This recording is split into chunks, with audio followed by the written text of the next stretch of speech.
do have skills that make me a nightmare for people like you.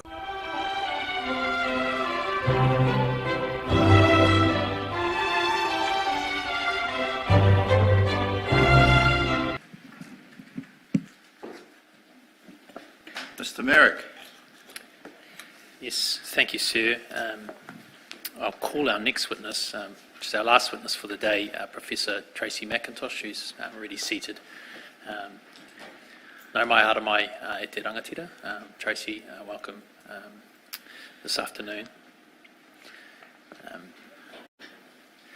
Professor, just as we start, there is a requirement of the Inquiries Act 2013 that as Chair I ask you, do you solemnly, sincerely and truly declare and affirm that the evidence that you will give before this Commission will be the truth, the whole truth and nothing but the truth? I do. Thank you.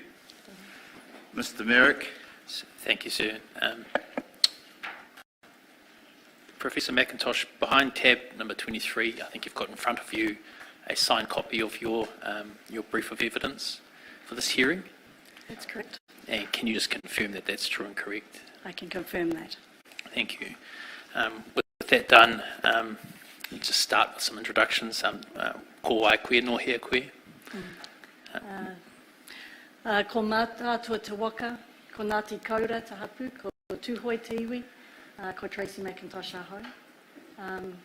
I'd just like to take this opportunity to acknowledge the Commissioners, recognise the importance and significance of this work, and wish you great strength and great wisdom in what you're doing. I'd like to acknowledge specifically the survivors.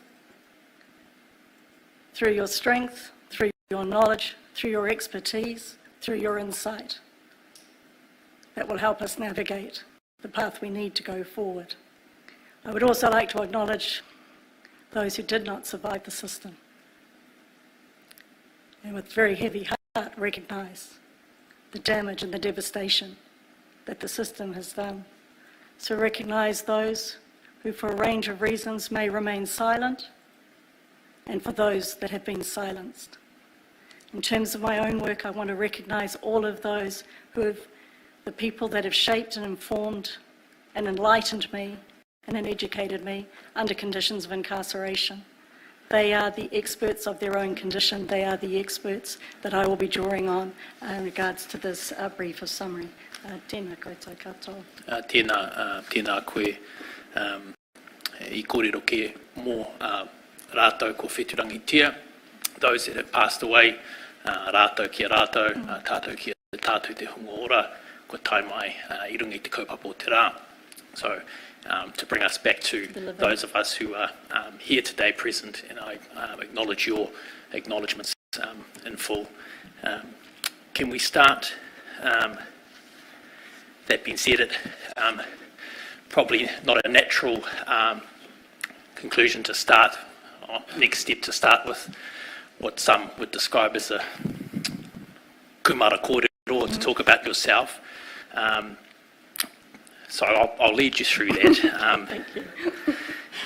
Can we just confirm for those who may not know you, those who are watching, for example, on the live stream, that you're currently a Professor of Indigenous Studies at and co-head of Wānanga o Waipapa, that's the School of Māori Studies and Pacific Studies at the University of Auckland? Yes, that's correct. And formerly a co-director of Ngā Pai o Te Maramatanga, New Zealand's Māori Centre of Research Excellence, hosted by the University of Auckland? Yes, that's correct. Previously you've held roles at the head of sociology at University of Auckland? Yes. And relevant to some of the evidence that we've heard, you were in 2018 and 2019 a member of the Independent Welfare Expert Advisory Group, established by the Minister of Social Development. That's right.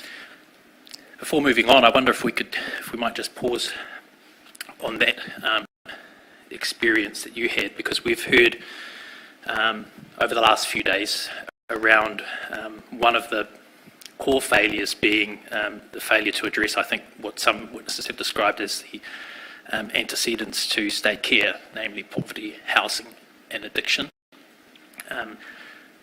Given that experience, I'll just leave it open to you to make comment around, firstly, the role that the welfare system may have to play in that state care cycle, if you like. Yes. And over the page at paragraph 8, you've also talked about your role on Te Uepu Hāpai Te Ora, the Safe and Effective Justice Advisory Group. And the reason why I'm asking this is because you've spoken about the hui and forums that you went to around the country for both of those kaupapa. So how has state care played out within those contexts, can I ask? So if I could just first look at the Welfare Expert Advisory Group, so particularly the report Whakamana Tangata, Restoring Dignity to the Social Security in New Zealand, which was publicly released in May this year. I think that's a very important... Professor, can I intervene a moment? Yes. To ask you as you speak to keep your eye on the stenotyper, but also to be aware of the signers. So if you look towards both of them, you'll get the sense of the pace at which you'll need to keep so that they can keep up. Aroha mai korua. So in thinking about the report, Whakamana Tangata, I think that report is of great significance to this Commission, both in terms of its content, but also in terms of its recommendations. And largely that is because when we're looking at the many people who churn through our welfare system, churn seamlessly between the welfare system and our criminal justice system. And so it's a really important element to look at where in many parts of this country and in many parts of our state agencies we do transitions poorly. It is of great concern that that particular transition between those two systems can be so seamless. So certainly what we recognise is that when we look at our people who are living in deprivation and scarcity, who encounter far greater levels of social marginalisation and whose contact with the state is nearly continuous, but often a poor encounter, and where the operating mechanism, both within the state system of the prisons and often through particularly an increasing level of sanctions within the welfare system, means that you have an operating mechanism that can often be characterised as coercive control. And what this does to those that sit within the system, closer to me. So I think that that's a really very significant area. As you noted, we travelled, I was a member of both the Welfare Expert Advisory Group and Te Uepu Hāpai Te Ora, the Justice Advisory Group. Both of those groups travelled throughout the country, meeting indeed with thousands of people. You know, we had whānau, we had forum, we had hui throughout the country, both in main urban areas as well as small areas and rural and quite isolated areas. And the overwhelming sentiment that we got, certainly out of those that we met from the criminal justice system, was the emotion of grief. Interestingly, probably the overwhelming emotion we got from those that we encountered as a part of the welfare group was anger. And I think these are very powerful emotions in regards to very significant numbers of our people going through the system. What it means to not, you know, the need for the restoration of mana was clear in our workings, whether it was working through the welfare group or whether it was working through the Justice Group. The recommendations that we see in Whakamana Tangata, I think, are really significant, as I said, in terms of the Commission's work as well, in terms of the way that we don't just uplift members of our communities, but actually how we uplift the nation. In the course of those hui, whono, and other forums, was anything said about the state of children in care? So it was probably one of the most talked about elements, certainly within the justice one with Te Waipu, but also with the welfare one. So we heard the very first hui that went to was in Hastings, and the very first person who spoke to us in a public forum spoke to us about, first talking about the release from prison and the incredible difficulties that they encountered. But also in that, in speaking to that, also then spoke around their history in terms of being in care. And so that was our very first encounter under the Welfare Expert Advisory Group. Throughout the country, that grief that I spoke about, I talked about it as that what we saw was a landscape of devastation in terms of the mamai and the intergenerational reach of the disruption of whānau, of the loss of children, and that many of us who talked about the loss of children had themselves experienced state care. And so their anxiety was far more heightened around their children because of what they had experienced.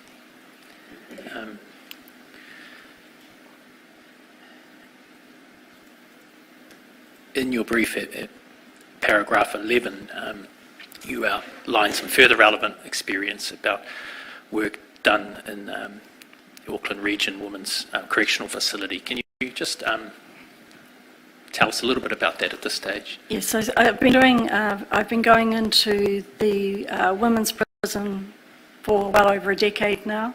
I go in on a weekly basis. Though Māori and Indigenous incarceration is a research area for me, so it's in terms of my professional life, it's an important area of research. This work is what informs my professional life. It has been, I guess, of the most significance to me personally. So I go in as a volunteer, and I run a range of programs, including a creative writing program and education programs within the prison. But really what it is, we call it these names, it's about human work. It's about what it means to be human together. And I think that is really the most significant part of the work. And without a doubt, all of my own work has been informed and shaped and enlightened by working with particularly wahine Māori and particularly young Māori women. I have worked with some of those women since the day they entered the prison, in some cases at the age of 16, into the adult prison. With some of those, 12 years later, I'm still seeing the same young women who have yet to be released. And you alluded to it in your early acknowledgements about bringing that kōrero to us today, and we're privileged to have that. And so at this stage, I just want to flag for those who have the brief of evidence that we will depart from the order of the brief of evidence because you bring real life experience of people that you've worked alongside, and to that end, I think we could pick up our kōrero at paragraph 60, where you talk about the life of Stan. Yes, and I'd just like to recognise and acknowledge Stan Costa in this moment. Stan and I have worked together for 6-7 years, and Stan is unable to be here today, And so what I'll be drawing on here, he gives as a koha to all of us. And by that, you've spoken with Stan, and I have spoken with Stan. given his approval for you to speak about his story. I'm hoping that he'll be watching it. And, well, if you are Stan, ngā mihi nui ki a koe. And you're drawing on work that you've previously published also. That's right. In conjunction with Stan. So we've published together. We've actually published quite a bit together, and also with Dominic Andre, who's also been an author on the work that we have done together. And to recognise that Stan is far more than a research participant. He is both author and auteur of this work. And so, I'll leave it with you. So I think that while Stan's experience is a unique experience, it is one that is much more collectively shared. So I'll speak about that. So Stan's most ongoing intimate relationship has been with the state. And I think that's a really significant space for him to imagine the world without the state absolutely at the centre is very difficult for him. When I say it's the most intimate relationship it had, it doesn't mean that encounter and that relationship has been a good one, but it's certainly been the most prolonged and sustained relationship that he has had. So Stan is, he's... If we could pause the hearing, please. Thank you, Mr. Merrick. Please continue with Professor McIntosh's evidence. Thank you. Now, Professor, we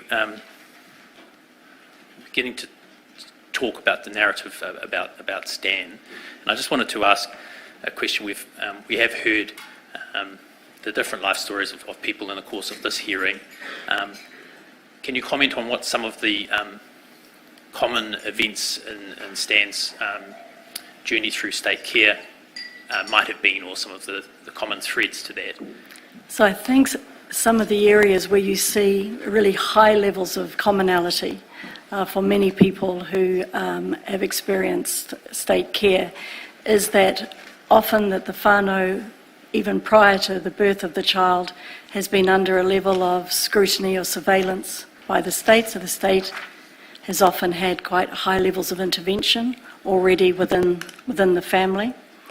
Like many others, again characterised by living under conditions, as I said earlier, of deprivation and scarcity, and that a particular event, in this case in terms of the death of the mother, which meant that the children, through a range of processes, were then placed into state care. As I said, there had already been the Department of Social Welfare, as it was at the time. The family was already very well known to them, so that would not be an uncommon feature. So I think that we've heard this morning around placement instability, for example, and that certainly is a feature of Stan's life as well. There were a number of children involved. In the beginning, there was an attempt to keep those children together, given that they had suffered, one of those most significant and profound losses that children can have in terms of the death of their mother. So there were some attempts made to keep those children together, though within weeks that approach was abandoned, largely due to the difficulties of placing children into foster care together. And so very high levels of placement and stability. So in that first year, he experienced, and this was 1969, and so in that first year, he experienced 5 placements in 3 different geographical regions, 2 of those in the North Island and 1 in the South Island. So that was also the level of movement that he experienced during that time.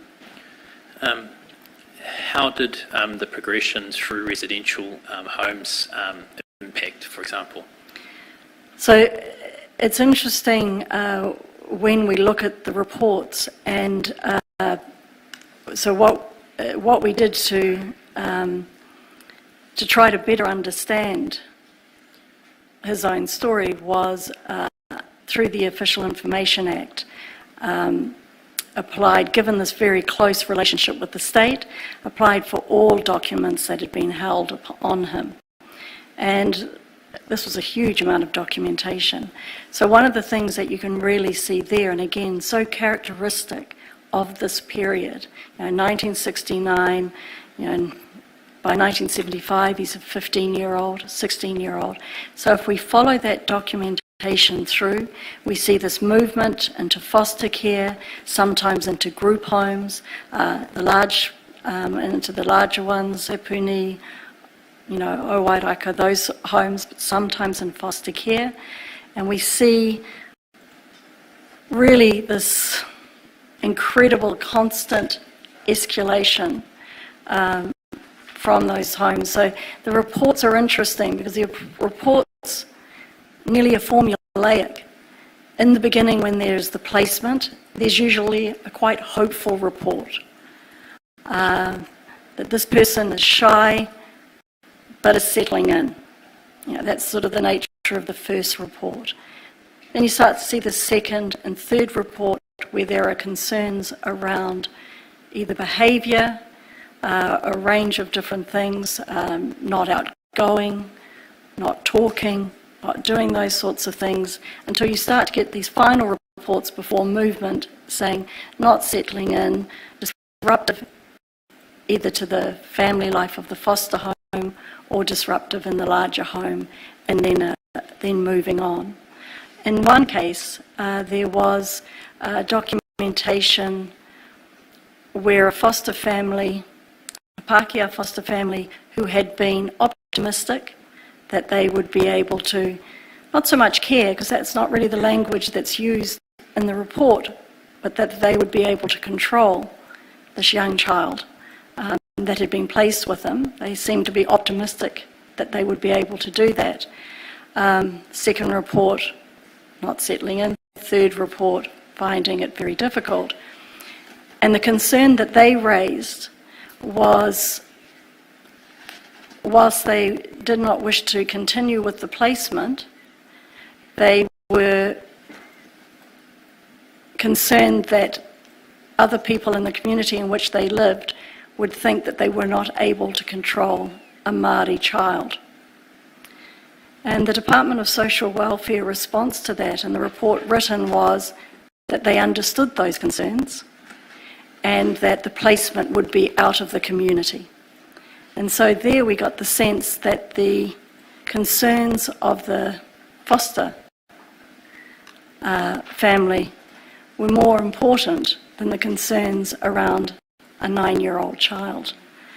And so we have heard about the sort of dehumanising element of children not really having their rights as children to be children and cared for, and where the adults and adult needs were much more likely to be met than the needs of the children. And so we see this movement through into different forms of care facilities, and with higher levels of constraint and surveillance being a characteristic of those movements. We've heard over this contextual hearing about the use of secure units, and this is also a characteristic of Stan's story. So much so that by the time he had moved up through into the prison system, secure units were by far the most familiar and indeed familiar places for him, and indeed the places that he sought. So within the brief of evidence, it does talk about that first time going into a Puni Boys home, for example, into the secure unit, the types of induction practices, particularly the cleansing rituals that he went through, which again has been characteristic of many of the stories that have been heard and I'm sure will be heard as the inquiry continues. Just one final topic, if you like, before we move on to your work with women in prison. How has that system played a role in gang affiliation and gang membership from that narrative that you're talking about, Christine? So here, particularly looking at my research, which looks at the state's role in gang formation and just how significant the role the state has played, particularly in the early formation of the gangs. So if we think about 1975 as a particular sort of apex year in regards to, you've got within the youth resident system, 80% of the young boys are Māori during that time. You sort of see just how important, particularly at Puni Boys Home, but certainly not only that boys' home, how significant that was in terms of gang formation, that the very early members, the vast majority had gone through that home or through other homes. And certainly, again, with Stan's narrative, that is a significant feature as well. The roles of being alienated, of being marginalised, of being in what it'd be called forced association with others, completely, in many cases, completely removed from their own whakapapa, completely removed from their own place, their own whenua, and the types of solidarity that we have. And so in the brief of evidence, what that means in terms of the new forms of collective that were formed during that period. So I think that the state's role in gang formation, particularly in early gang formation, is incredibly significant and cannot be overstated.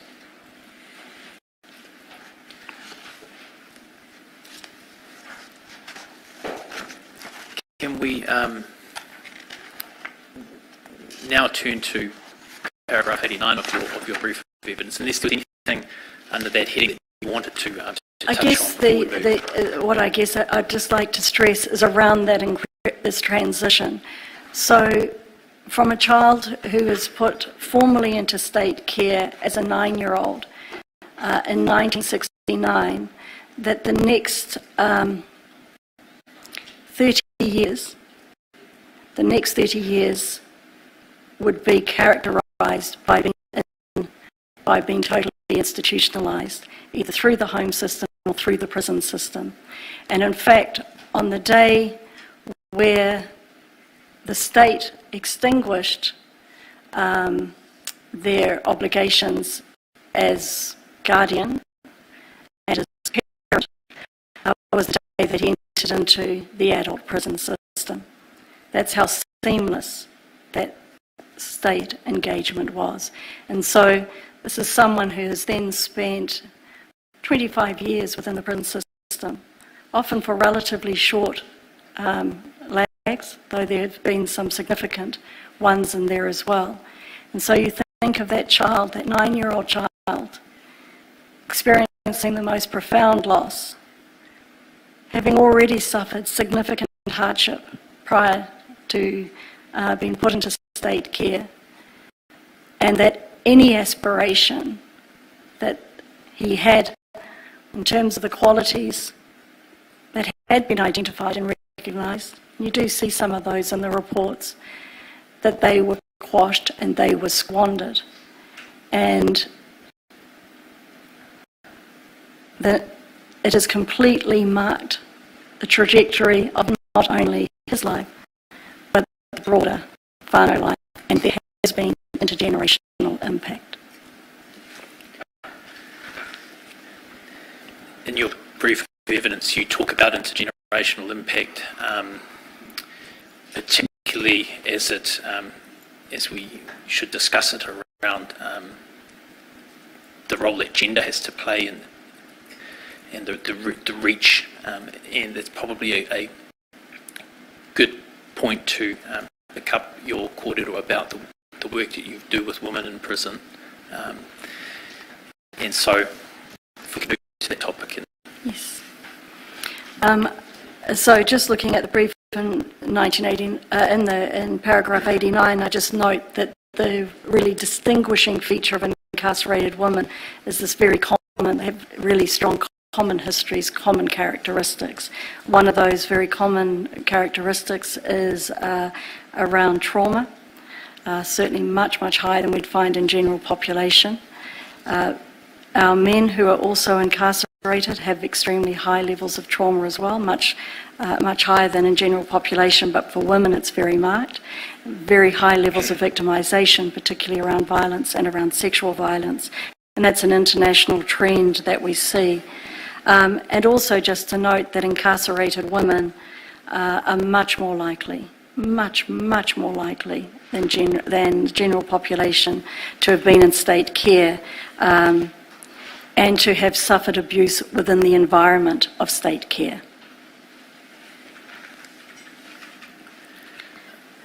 In terms of the intergenerational reach, what we have seen in New Zealand is this incredibly, as we know, we have a very common social statistic that we're very familiar with, which is on one hand, a very high incarceration rate, and particularly the gross disproportionality of Māori within our prison system. And what we've seen over the last 10 years is the incredible increase in terms of Māori women's incarceration. And so while, for example, Māori men make up around 51% of the male prison population, Māori women make up around 63% of the women's prison population. And if you disaggregate that for age, particularly looking at from, say, 16 to 25, it is far higher. So the intergenerational reach of that, the impact of having such high numbers of wahine Māori in prison is incredibly significant. There is much less research done. There's quite a lot of research on the impact of having a father in prison for children. There's much less research on having a mother in prison. But what research has been done, and my own research would support this, is that the impact on children is so immediate. So certainly it is not a good thing to have a father in prison. The damage is severe and sustained. Having your mother in prison, as I said, the impact is much more immediate. Women are much more likely to be the sole carers or the primary carers of children. And so on an arrest, for example, it is much more likely that there will be disruption for those children immediately. It's much more likely that they will be uplifted if they're unable to find family members to take them. So you have a much more immediate impact with women being in prison. Because I've had a particular focus on young women or young wahine Māori in prison, many of them who have yet to be mothers, then there's some other really interesting work around what that means and the impact of those who become mothers after they've already experienced incarceration. And as I noted, in the most cases have also experienced high levels of state care. You talked about the impact of having a father in prison.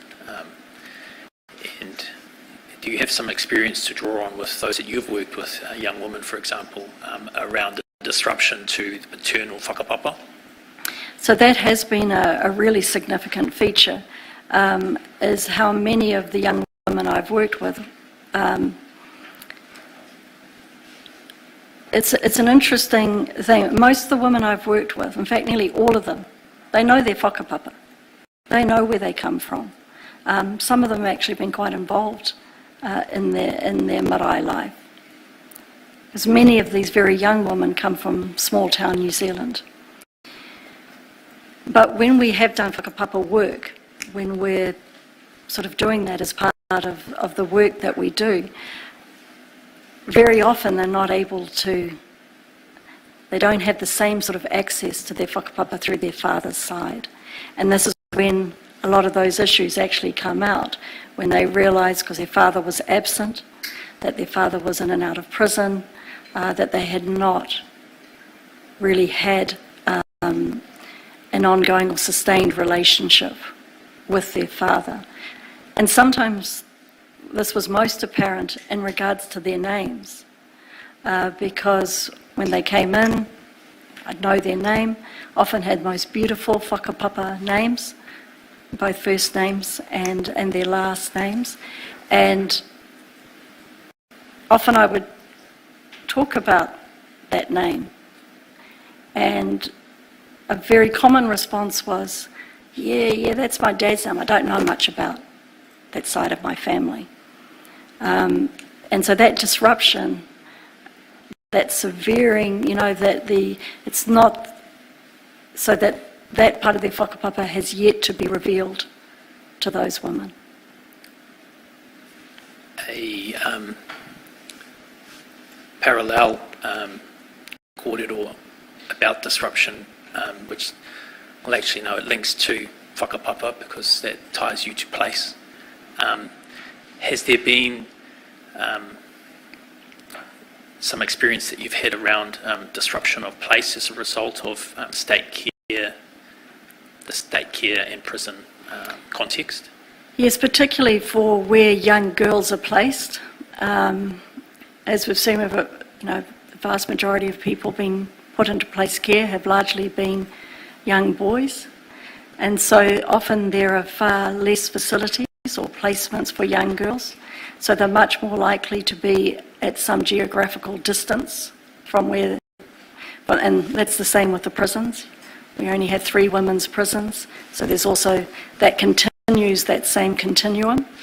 And so that loss of place has come up as really significant in terms of the women's lives.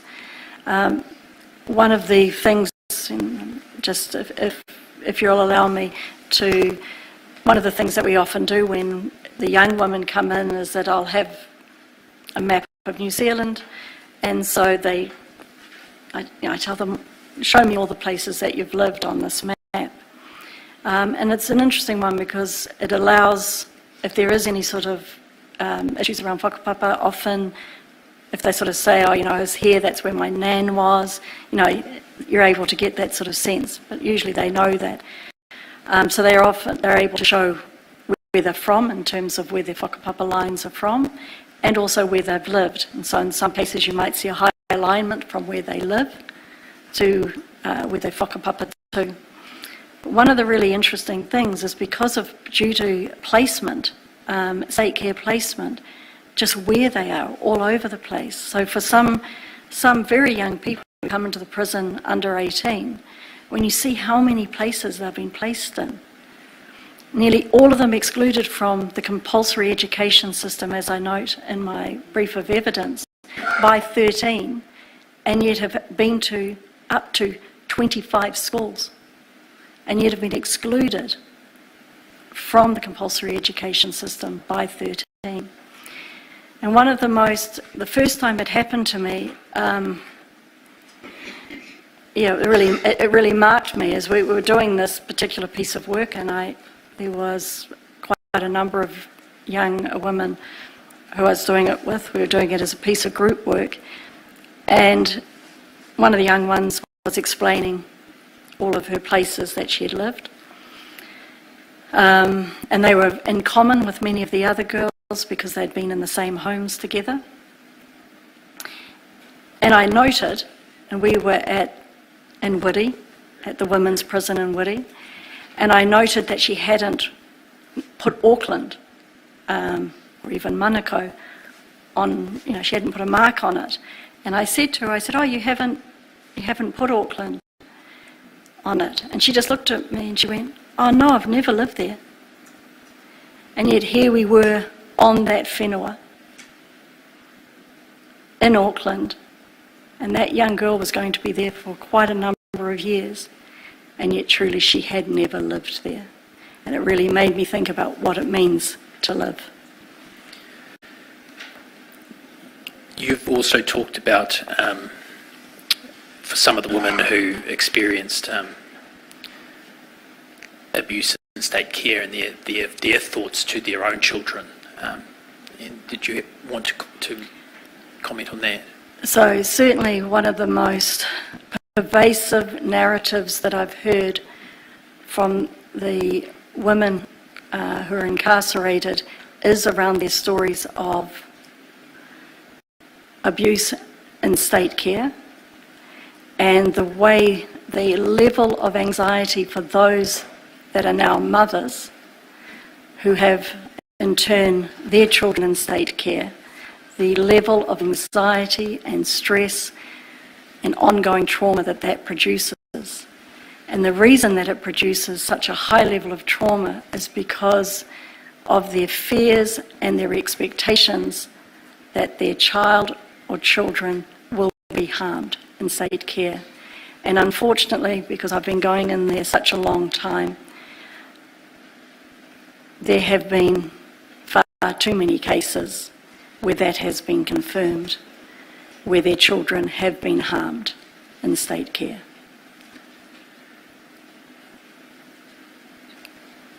As part of that, what have you come to know for some about the role state care has had to play in their parents' or their grandparents' lives?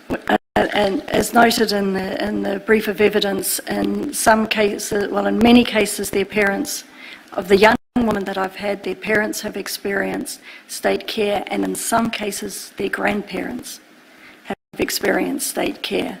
And so what that means in terms of their own expectations around family, their own understandings of.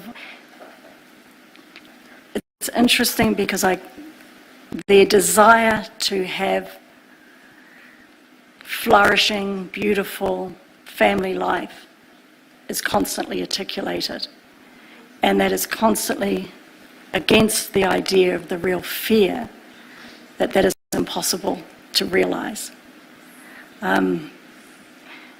Just very recently, only in the last week, I spoke to a young woman who will be released sometime in the relatively near future, who is hoping to be able to, from her point of view, rescue not her own children, she's not had children yet, but that she hopes to be able to rescue, that using her words, her whānau members, in one case her sister's child, in one case her first cousin's children, from state care.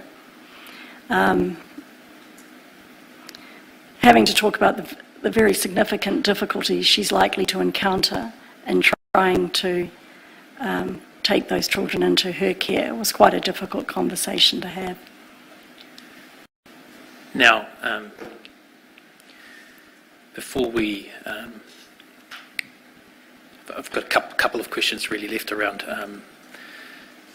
this kōrero that we're having about the work you've been doing with wahine Māori in prison. The first is, I understand you've brought a piece of creative writing that you would like to share with us. Yes. I think this might be an appropriate time to do that before I last question about the subject. So if I could just give some context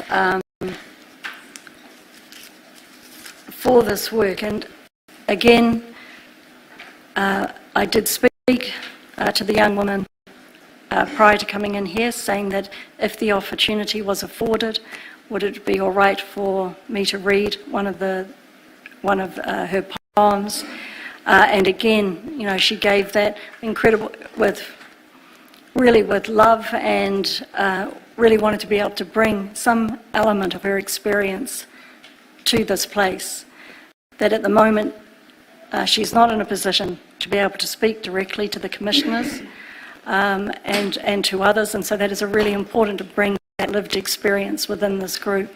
Again, to give context of someone who entered into the system, both the state care system and into the prison system at a very young age, who has done her growing up within that environment. So she has grown up under conditions of confinement, containment, and incarceration. And I've chosen one. It was very difficult to choose which one. An incredibly talented poet, and this poetry has been read in a whole range of places, and she goes under the pseudonym of Maya. And it was difficult for me to choose one that I thought for the commissioners that would capture it, because in all of the ones, and you can see that there is significant amount of work here, but there's 2 lines in this one that I think are really significant for the commission. So again, someone who is early, you know, the real characteristics of this young woman's life, very unique and specific to her, but certainly part of a much more collective experience as well. Excluded very early from the compulsory education system, experienced great levels of social harm, and the tragedy of then going on to perpetrate harm against others, and in no way wanting to trivialise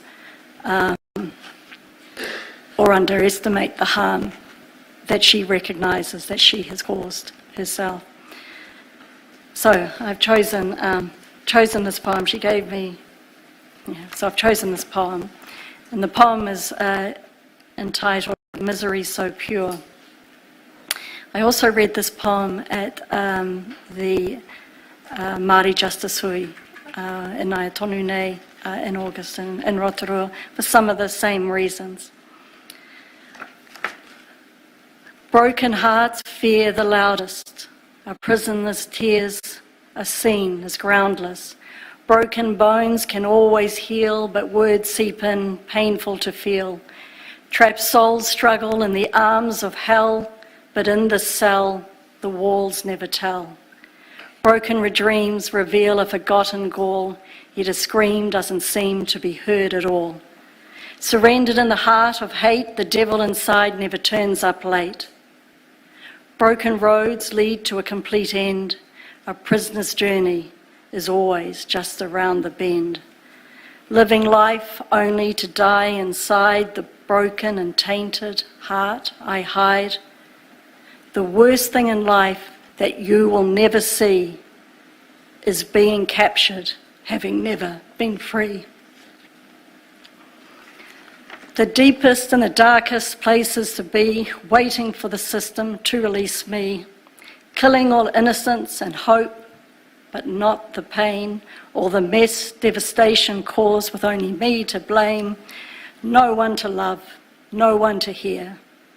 The passion and the addiction to fear, a waiting for life to begin and start. This was the journey of my heart.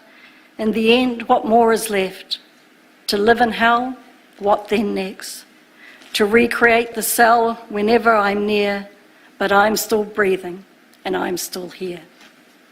Kia ora. That leads me to my last question, which, well, there's 2 things, one relating to resilience and the other talking about hope. And do you have some comment from your observation about the resilience of the people that you've worked with? An incredible level of resilience, and resilience that has been born out of struggle and torment. An incredible potential to flourish. For me, in many ways, it's a social indictment that the incredible potential that I've been able to recognise, to see within the prison is recognised, occurs behind the wire. What types of intervention? We have heard some of that this morning, and certainly the inquiry has heard it. The Whakamana Tangata report speaks to it. Hei Wakaroimata report of Te Wepu Hapai Te Ora speaks to it, is those early interventions, the way at the community level, at the hapu level, the types of things that we're able to do to allow lives to truly flourish. And so the potential, certainly, these women have real aspirations, but they're also social realists. They recognise just how difficult their path on release will be, but they have hope. And I think that we have an obligation, and a cultural obligation, and a moral obligation, and a social obligation, and a political obligation to ensure, through the work of the inquiry and through the work of all sections across government, that this work is not just the work for those that have been damaged in state care, it is the work of the nation. Whilst speaking about obligations, do you have any comment to add Te Tiriti or Waitangi as forming part of that or not?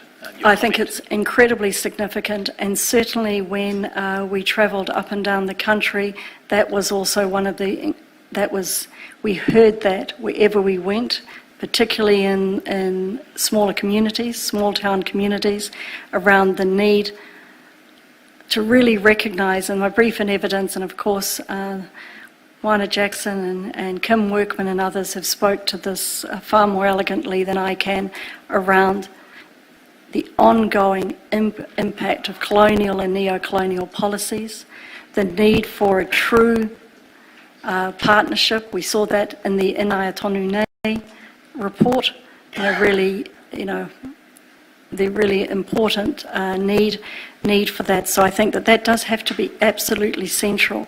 The restoration of mana and the ability to live a life of dignity, a life of knowing who you are, and as I often say, the right to not only know who you are, but to know why you are where you are. Finally, that you have, by way of summary, any hopes to share for this inquiry? And in this one, I would like to read from the brief of evidence, if I may. I believe the work of the Royal Commission of Inquiry into Abuse and Care is of critical importance in acknowledging the harm that was done to children and the intergenerational reach of that harm. Recognition of that harm and the validation of the lives of those that experienced it is needed, as is determining the appropriate redress. Restoration of mana of the people who have been harmed through emotional, physical, psychological, sexual, verbal, institutional, and cultural harm is crucial. While the Royal Commission of Inquiry into Abuse and Care has a specific time span, many of the young women in prison who have experienced abuse and care sit outside of this time period. There needs to be recognition of the ongoing damage that has been caused. As noted elsewhere in the brief, in too many cases, those who experience state care follow in the footsteps of their parents and even their grandparents.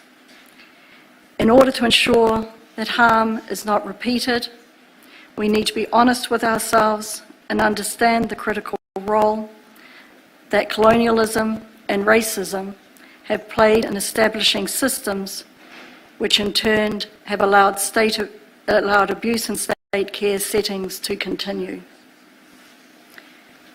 In listening to and understanding the voice of survivors and their whānau, there must be a development of strategies and an implementation that safeguards the rights and the mana of the child, that recognises how valuable they are, that cherishes and upholds the concept of mokopunatanga, that ensures that connection to whakapapa are revealed and nurtured, that understands whānau and hapu settings and works towards collective security and flourishing of all whānau. The abuse of our children in state care is one of our darkest chapters. In bringing it to light and not turning away from the devastation that was caused, we can seek to restore those lives and ensure that future generations thrive. Whether a child is in the care of their immediate whānau or in the care of others, that child should benefit from the knowledge that they are loved, wanted, and vital for our collective future as a nation. And I think just one thing that I'd like to add here is, with Stan, we collected his story from his own recollections, obviously, but also from the incredible level of documentation that was held by the state about him. When he read through those documents, he saw rationales about his placement, the shifts, his transitions, that he had never, as a child, had access to or been afforded of. He never knew why things happened to him when they happened to him, when he was very young. So I think it is very important as a part of the inquiry that we see the absolute need for people who have been placed in state care to be able to access all of their records, and that access to those records is without financial cost, and the support is in place to allow them to be able to navigate what is often very difficult systems. Kei te puna o te ki, tēnā koe I te rā kōrero. So, thank you for that.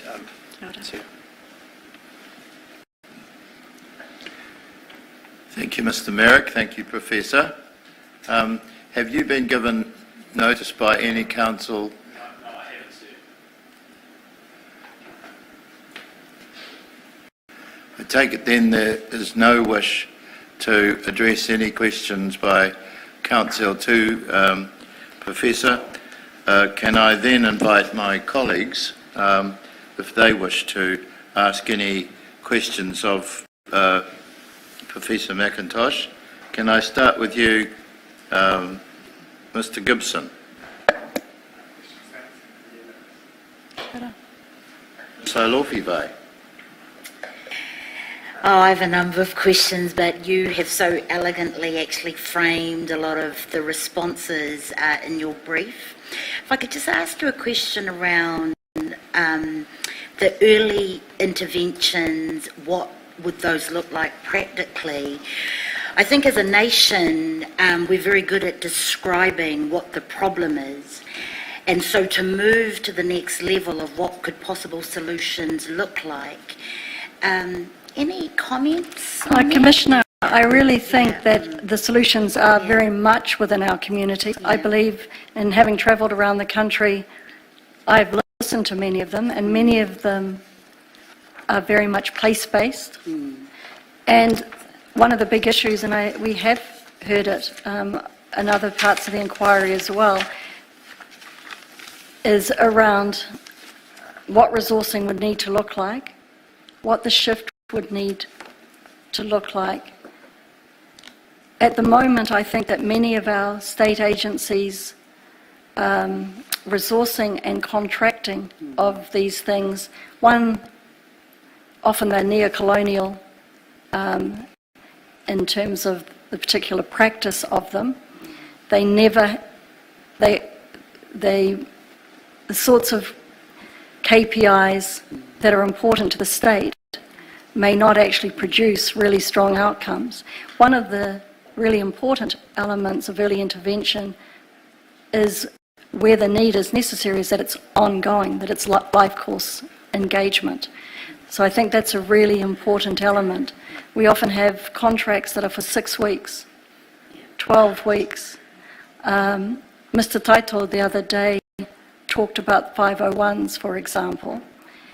And that's an excellent example of people returning from Australia back into New Zealand, often with very, very few familial or social, financial connections here, and contracts that allow between 3 to 6 weeks of work with them, they're crimogenic. If we think about something like Steps to Freedom, of what people are released with, $350 if they meet the very difficult criteria. You think if you're released into Auckland, Hamilton, Wellington, but frankly if you're released into our smaller towns, again I believe they're crimogenic in terms of it. So what we heard was around the types of interventions about, particularly if I'm speaking within a Māori settings, around the need for the hapu particularly to be their ability to identify those that can make the most sustained positive engagement in their broader whānau's lives. In some cases, you know, certainly what we're looking at is, rather than really individualised care, the importance of collective care. But, you know, the issue of poverty, the issue of insufficient income is a very significant one. It's not enough all on its own, but it is significant. People are living lives of real desperation out there, and the impact on our children is incredibly marked. So I do have confidence that we do actually have much of it. I think that, and here I'm speaking in much more my policy sort of space, that we do look for collective impact, and that's a really important element. That we do need to recognise, we do need to truly test things, and that there will be failures. I believe in a fail fast philosophy, which where you have high accountability, high transparency, and a high trust environment. Trust our people and resource them. Thank you very much, Professor McIntosh. Thank you, Dr. Erueti. Tēnā koe e tarangatira, ka nui te mihi ki a koe, Professor. I just want to ask about the numbers of Māori women in prison and how they've just escalated so quickly over recent decades. And Professor Dr. Jackson was here just recently talking about crimes of poverty, but just are you able to help us unpack that to explain what has happened? I mean, certainly what we see here does follow international trends, which is also very concerning. And I can remember having this question asked about 12, 14 years ago in the United States with a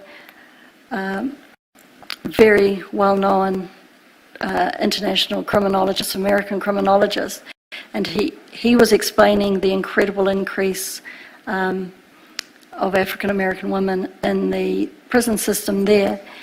And someone asked a very similar question, you know, why is this happening?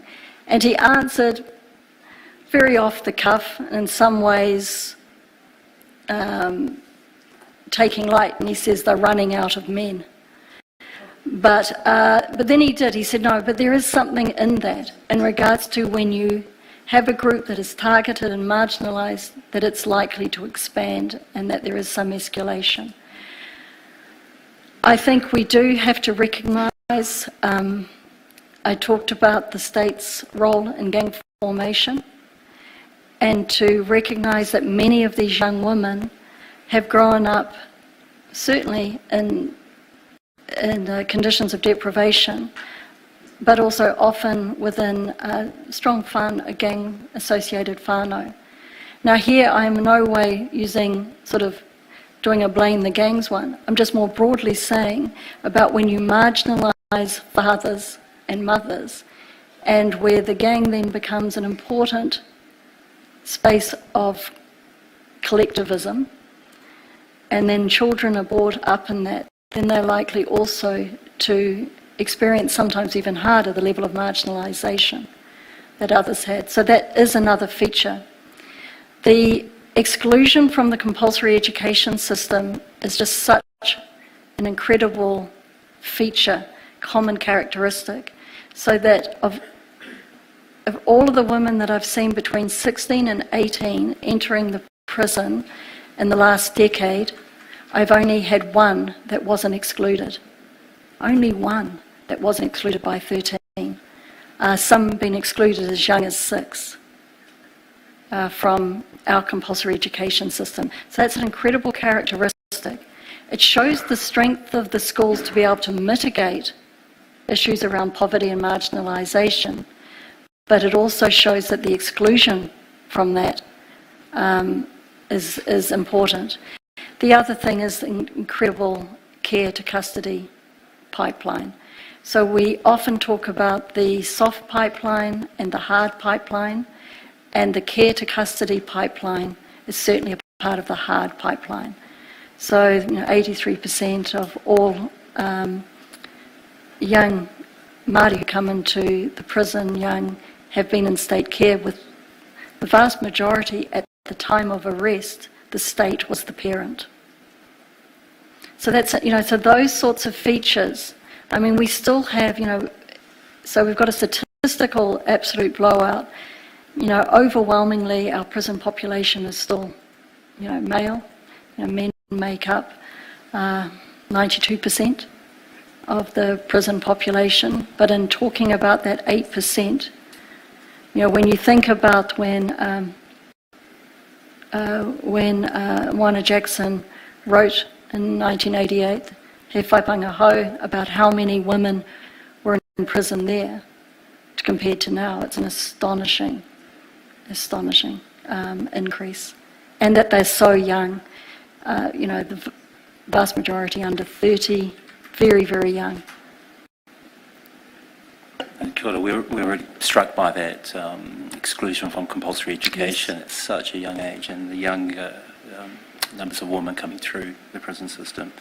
And I wondered too whether, because we're hearing so much about stigmatisation and stereotyping of people with disabilities in Pacifica and Māori and children generally, and about whether you could see that having a role here with Māori women too, about them being stereotyped and about them internalising stereotypes, and they're having a role the way that the state sees them, whether it's schools or police or child welfare officers. Certainly, one of the things I mentioned in the brief is that for the women, their first experience of incarceration is not their first experience of confinement or of the prison. So the experience of prison has largely been through other whānau members, either fathers and mothers. But that experience of confinement, that line in that poem which came through, the worst thing in life that you never see is being captured, having never been free. Incredibly high levels of around confinement and other elements. So the stigmatisation at the broader whānau level, and the particular stigmatisation on young women, particularly those that have experienced high levels of violence, including sexual violence, some of that violence and sexual violence being under conditions of state care. There is a high level of internalisation and recognition of each other. I've sat in tables when we're sitting around and people are sharing. Now, these are young women. For me, as an older woman, they're children, sharing stories of real horror, and no one reacting to them. No one reacting to them, because these are the common stories that they heard. And in fact, I remember one woman, and actually she was an older woman, and in all of these times when we were working together, we were working on a creative piece actually, she kept talking about the terrible things that had happened to her when she was 9 years old. She kept repeating around and saying in some detail what had happened to her at 9 years old. And one of the other women just became frustrated by it, and she says, "We've all had it at 9 years old." That experience that she was saying, you think it's unique to you, it's not. So I think that that's a very significant feature when you see such high levels of victimisation within the group that you're working with. The issue around healthcare, around living with disability, it is also much more heightened and marked with this group of women.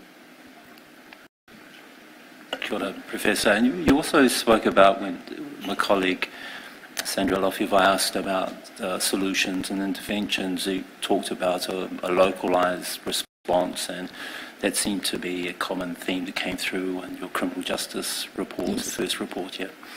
And I suppose in tandem with that, there's also that high level Māori working in partnership with the state in terms of the framing of policy and law. So is that part of, you see that's part of this package, if you like? Of I mean, I do think this is the work of the nation. I absolutely think that that's an important thing. The need for really, about what mokapunatanga means for us as a nation. The belief that our children's children will flourish, that that we have to have confidence in believing that. I think that one of the things that I'm sure as commissioners that you have constantly come against is, when I was listening to Dr. Sutherland's evidence last week, how could we treat our children like this? How could we treat our children like this? Children should not be vulnerable. Children should be valuable. And I think there's something as a nation. One of the things when I was with Professor Jonathan Boston, co-chaired the expert advisory group on solutions to child poverty in 2012. One of the things in our, in the forum and the hui and those other things that we did for that work over that year was the incredible high tolerance we found amongst good people for children to live in poverty. That people were frightened that in supporting our tamariki, that we would reward bad parents, and that they were willing to let children suffer rather than to address the issues of poverty because of a particular frame that they had around poor parenting.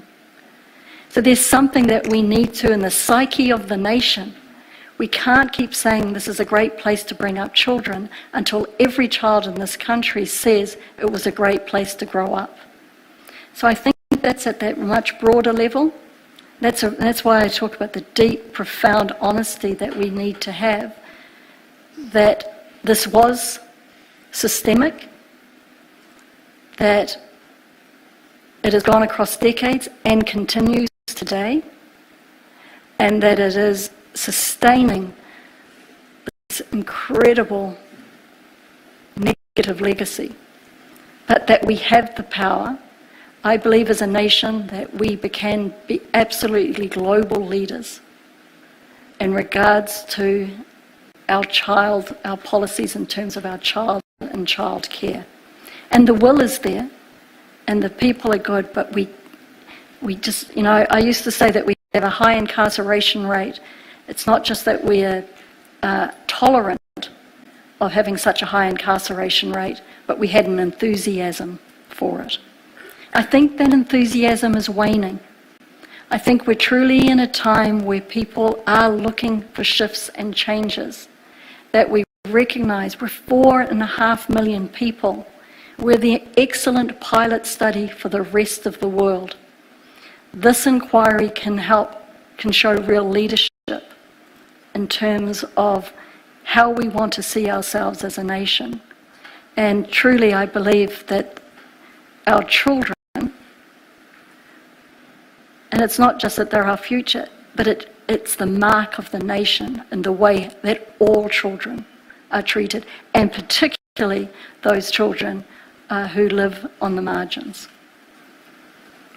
Kia ora. Thank you. Judge Shaw. Tēnā koe whaia. I just want to ask you about one area of our work, which is, and I'm very grateful for what you've just said about the high-level systemic matters. The Commission's also required to look into redress and what we've also been referring to as restoration.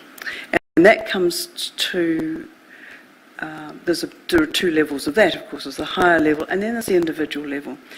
And I'm struck deeply by your reference to the lack of access to education or the denial of education, the denial of health, the denial of security. I don't expect you to answer this right now because it would be, but unless you are already on top of it.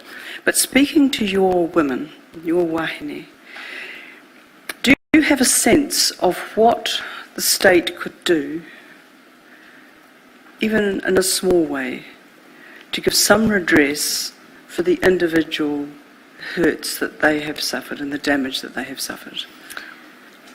I mean, one, I'm always taken by the generosity of the women I've worked with, given the difficulties of their lives, and they truly are already thinking of that next generation. They do not want the next generation to experience the things that they've experienced. So I think that's just shows in terms of that generosity of spirit. Certainly education, without a doubt, has been, you know, as I said, the work that we do is human work, but it is around learning together. And whilst the women, you know, they're excluded from school so early, and often their schooling experience was not a good one, and yet I see that flourishing of the opportunities when those opportunities are provided. So I think education is an incredibly important element of thinking about as part of the redress. There will need to be, and the inquiry is part of this, the education for the nation, that this actually happened and is happening. So I think that there is that redress. And broader sense of compensation, whatever that might look like, the restoration of mana seems to be central in all of the kōrero that I've had with people individually and in groups. And in some ways, I think that compensation is will probably be most beneficial at the collective level, though there will be instances where the individual redress is seen as important. If I think about things like ACC sensitive claims, for example, I'm not saying that is the model, but it is a model that could be reflected on and thought about. Because that's a model that has monetary compensation but also provides ongoing support and counselling and whatever is required. Yes, yeah. And also, and the other thing, I guess, with the ACC model, which is at the moment different than what we would see in terms of, say, with WINS, is that the ACC model, in terms of injury, provides access back into a workplace, support for getting types of work, all of those things. So sustainable livelihoods is a very important part of a redress system. You know, education, sustainable livelihoods, the ability to live one's life as Māori, as Pacifica, as whatever we are, be able to live our lives as that, to live lives that allow dignity and allow full participation in your community. I think those are very significant areas, and these are complex ones for us as a nation to deal with. When I think about, you know, the $1.2 billion that we presently spend on incarceration, we heard this morning around, you know, there was around, if you had early intervention, particularly around a range of issues, you know, what this would do for adult and adolescent engagement. And I think we can see the same things here. We spend $1.2 billion every year. You know, think about what the treaty settlements are. You know, supposed to be full and final. That's redress and supposed to be the flourishing of an iwi. Think about what their quantum is compared to what we're spending every year in locking up our people, and largely locking up Māori.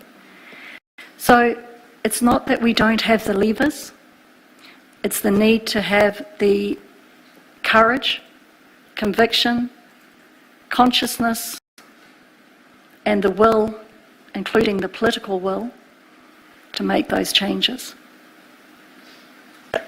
I apologise for saying that you might not be prepared for the question. You plainly are. But just to let you know that the Commission will, of course, be diving deeply into the issue of redress in the future. And if you want to continue thinking about it, we'd be very interested to hear from you, perhaps at a later stage in our deliberations. But tēnā koe te whaia. Thank you very much for your evidence. Professor, I'm last of the commissioners to have an opportunity to ask you a question. I'm grateful for the wide furrow that's been created by my colleagues. I find the last 5 paragraphs of your statement and the poem which you read both evocative and compelling. And I have listened carefully to the answers you have given to my colleagues.